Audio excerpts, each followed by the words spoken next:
Hi all, Professor Tropin and I are looking forward to our week together exploring mindfulness and negotiation and hope that things are well.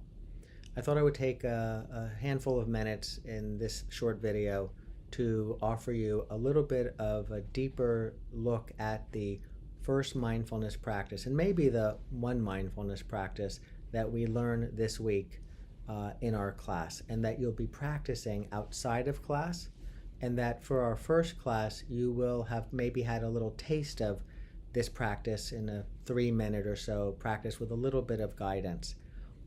It is the case that this practice, which is the most popular of the mindfulness practices, is one that really over time and with ongoing practice we begin to realize some of the misconceptions we have or misunderstandings about the practice, which then allows us to course correct, and with that experience of what wasn't necessarily what the practice was all about, we're even more informed and have an even more ready, able time to meaningfully engage in the practice. Because we're going to have a very short period of time together, a week, it's a good amount of time, but nonetheless it's going to come and go quickly.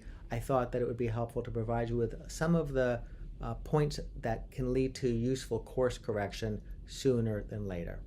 So you have been provided with information on the So Be Mindful app. Many of you have already sought the access code, and with that you would get here, and then by clicking on this particular tab you would get to a list of all the practices. The first practice is one that we're going to be zeroing in on. Maybe we'll do another practice or two over the course of our time together, but certainly we have our focused attention practice. And when you click on that, you'll see that you've got 4 options. The first one is what you'll begin with, which is a 4-minute getting started. It'll provide you with some information, some of it being somewhat maybe reinforcing this message to you. But really you've got the 6, the 12, and the 18-minute versions so that you can decide the length that feels right to you and to practice that one. So a handful of tips we could say. The first is we are not practicing a mindfulness practice, and the research on the efficacy of mindfulness practice for things that matter in many ways to feel more relaxed or more calm. Now, it is certainly the case that practicing mindfulness can lead to feelings of calm and the reduction of stress, but that's not the primary reason that one would practice in the first place. If you are practicing these exercises or you are listening to the guidance and you're hoping to feel more relaxed or more calm, you may, but it could be that if you don't feel more relaxed or more calm, that you somehow assume that it's not working or it's not right for you. Now, whether or not it's right for you is for you to decide for yourself, but it certainly would not be the case that it's not working, because that's not what its intention is in the first place.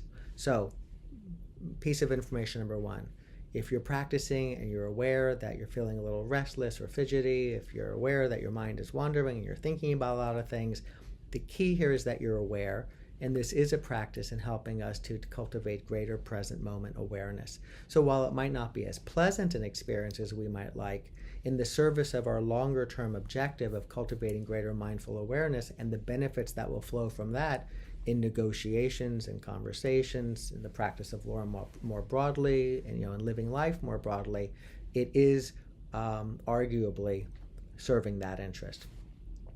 The second is that the instruction will be something like this. Focus your attention on an object like the breath, and when you notice your mind wandering, bringing your attention back to the object. That's really the sum total of what this practice is about. Now, you might, because it's all about attention, focus your attention on an object. And when you notice your mind wandering from that object, bringing your attention back to that object, you might think this has a lot to do with attention. And certainly it makes sense that we call it, and it's commonly known in the neuroscience and the mindfulness community, as a focused attention practice or something along those lines. That's how we're referring to it, and we'll discuss it using that label. But really, it's a practice, and this is where over time you would come to know this for yourself, and you would sort of maybe struggle a little bit and come to really appreciate this. So I'm going to say it, but I don't want that to, I hope it doesn't get in the way of your coming to realize this from your own direct experience. it's really a practice in noticing when attention wanders. So it is about attention, but it's not about attention staying focused or attention not wandering. It's about our noticing with greater ease, in a more spontaneous and less, and in a way that's sooner than later, sooner than it might otherwise be, to notice when our attention wanders. That's what this practice is really about, because it really is a practice of helping us become more aware of our experience, whatever that experience may be. The argument is that with that greater awareness, with that more vivid appreciation of what's actually taking place, less burdened by the assumptions and the biases and the preconceptions that are part of that mind wandering that can influence what we believe is taking place, we're then in a better place to make decisions of what to do or what not to do in the service of our own best interest, in our clients' best interest, in the interest of the community, of those with whom we are interacting, and society more broadly, perhaps. So I hope these two pieces of information are helpful. Just to recap, first, it is not about relaxing, although many people will, in time, some sooner than later, find it to be relaxing. But we will actually discuss in class things that we can do to bring about a more relaxed state that will actually serve you better if your interest is in relaxing, and that's certainly a noble interest. The second is that it is not about somehow having an attention that doesn't meander. It's about noticing it when it does. As you'll read and as we'll discuss, research finds that the mind wanders, attention wanders about half the time. That's its nature. We're not trying to stop that. I wouldn't want to stop it. But there is something about the mind wandering unaware that it's wandering that's worth considering what we might do with regard to that. And the other, which is perhaps a more pointed, is sometimes it's wandering into the future and we're catastrophizing, and sometimes it's wandering into the past and we are experiencing regret, just to oversimplify it. Those movements of the mind and the feelings that come about alongside it can be not so pleasant, can be actually pointing in the wrong direction in terms of what's actually taking place. And to have that awareness and to be able to notice as the mind moves off in those directions, to sort of catch it sooner and to be able to redirect attention to what serves us well, is really what we're interested in drawing upon this practice for at this stage. So I hope this is helpful. Always feel free to reach out if you have any questions outside of class. Happy to meet as often as you'd like to be able to respond to questions and to clarify.